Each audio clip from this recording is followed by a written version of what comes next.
Do we have a question from this mic here? Sure. I just first like to say thank you for coming here. And my name is Puya.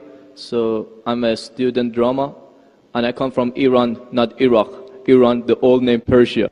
So I come from a religious family. My family are Muslim. But I was born as a Muslim. But I didn't want to born as a Muslim because, so as a family I born. But still I haven't accepted Islam because of some certain points. My main question was about the time, like Asian time, back to the 1,000 years ago, when the time the Islam come to my country and we became a Muslim. So as I read in the history and those kind of stuff, I found it out that the Arab countries, so they attacked my country and they invade my country and they brought Islam by force without my king. But in the Islam way, if you're going to promote your religion, doesn't mean that you have to force it to somebody else or you have to make them to accept that religion. Because, human being means freedom. So anyone, they should have a right, human rights.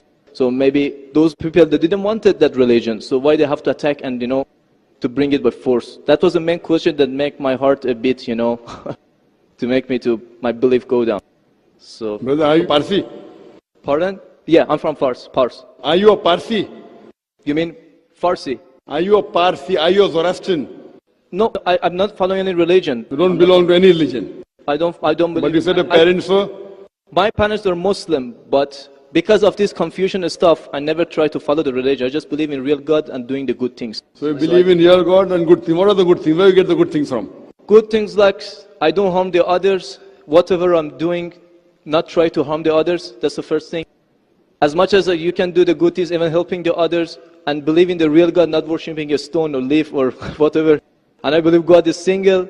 So, but I didn't. So you have your own philosophy. So you want to bring a new religion? I'm not going to make any religion. I'm just following my brain because as I know, God gave us a brain. So I didn't make my mind busy by following the books. When I was 10 years old, I was just thinking until now even.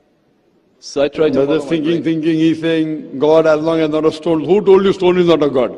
Anyway, I'll answer your basic question. Your basic question is that Muslims came to Persia and they conquered and they forced people to accept Islam, so no one should force at all. I agree with you. Point to be noted is that today the media promotes that Islam was spread by the sword.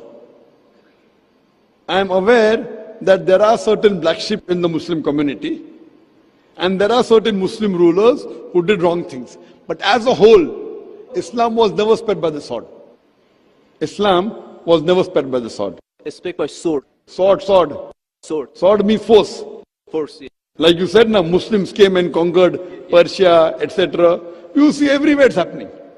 There are wars taking place. But in Islam, it's clearly mentioned in Surah Baqarah chapter 2, verse number 256. La ikraha fid deen. There's no compulsion in religion. Truth stands out clear from error. What we see today, if we analyze that we Muslims, we were the lord of the Arab lands for more than 1400 years. For the past 1400 years, the Muslims were the lord of the Arab lands. For a few years the Britishers came, for a few years the French came, but overall the Muslims were the rulers of the Arab land. Yet today, there are more than 9 million Christians who are Coptic Christians. That means they are Christians since generation. If the Muslims wanted, they could have forced each and every non-Muslim to accept Islam at the point of the sword in the Arab land.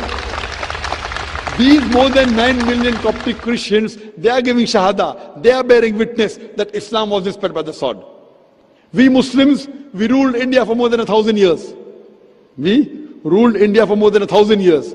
If we wanted, we could have forced every non-Muslim Indian to accept Islam at the point of the sword. Today, more than 80% of the Indians are non-Muslims. These more than 80% non-Muslim Indians, they are giving Shahada, they are bearing witness that Islam was spread by the sword. Which Muslim army has come to Indonesia? Indonesia today has the largest number of Muslims in any country, more than 200 million Muslims. In Malaysia, more than 55% of the citizens of Malaysia are Muslim. I am asking you, which Muslim army came to Malaysia? Your country, which Muslim army came? Which Muslim army went to the east coast of Africa It was the business, it was the traders. When they came here, people accepted this religion. It is the media hype which talks about Islam was spread by the sword. Yes, there were a few people. There were a few black sheep of the Muslim community. Brother, you asked the question, you are listening or you are raising the hand? Okay, sure, sure. You asked the question, you gave the background and listened to it, and now you want to raise your hand. I have not completed my answer. Okay, sure, continue. If you ask the question, you should think, because if you're thinking something, I'm a doctor. If you're thinking, that means you won't hear my answer. If I ask you to repeat, you won't be able to repeat 25%. So when you listen, you should give attention. I'm a doctor. I've done psychology also. So, this is the media hype. If you read Thomas Carlyle, a historian, he writes in his book, Heroes and Hero Worship. He puts number one hero prophet as Prophet Muhammad Sallallahu Alaihi Wasallam. He's a Christian.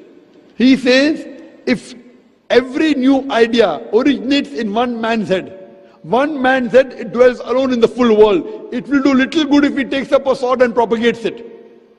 You have to first get your sword. He's talking about sword of intellect. There was a survey done in the Plain Truth magazine, a survey in the increase of the major world religions in a span of 50 years. In a span of 50 years, from 1934 to 1984. In a span of 50 years, the increase in the major world religion. It came in Reader Digest, Albanic Yearbook, 1984. Number one maximum increase in religion, it's Islam, 235%. Christianity, only 47%. I am asking you, which war took place between 1934 and 1984, which forced the non-Muslim to accept Islam? Which war? Which war? Today, leave aside the past. Today, the fastest growing religion in America is Islam. The fastest growing religion in Europe is Islam. I am asking you, who's forcing the Americans to accept Islam? Who's forcing the Europeans to accept Islam? You were not there born. Were you present in the past? Arabs came to my land and forced. Where were you present? This is history. Many things in history is false. So that's what? Okay. A very famous historian, Dilese O'Leary, he writes in the book, Islam at the Crossroad, page number 8. He says, history makes it clear that the legend of fanatical Muslims sweeping across the world, forcing Islam at the point of the sword, is the most fantastic, absurd myth that historians ever repeated.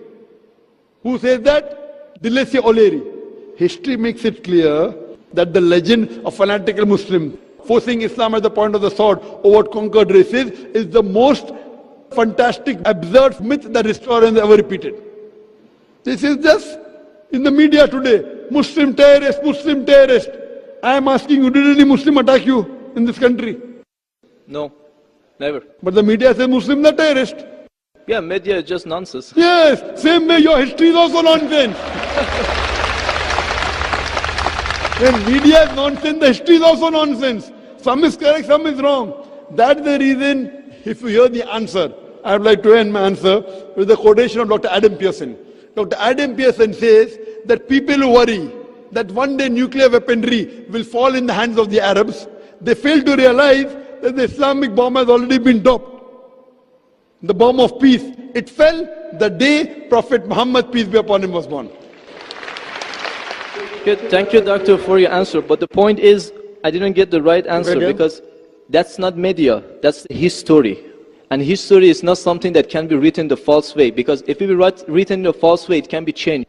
But that was the true history in all over the world and is written everywhere. Brother, did you hear my quotation of Dilese O'Leary? Can you repeat it? Repeat what? Repeat Dilese O'Leary's quotation. I said it twice, not once, twice. Most of my answer was once. I said twice. Now repeat it. Repeat at least 50%. So what's the point of repeating that word? I want to know whether it went into your head or not. No, because that's what is in my head that is a history first thing. I am asking you, can you repeat the statement, the answer which I gave earlier? If you cannot repeat, that means it's useless me repeating the answer. You're not listening to me. You're thinking something. No, I'm listening to you. You're can you repeat? That is media, that is false, can you repeat the statement of Dilese O'Leary, a very famous historian? No, I can't. I'm saying it for third time. Listen. Listen to it and go behind the queue.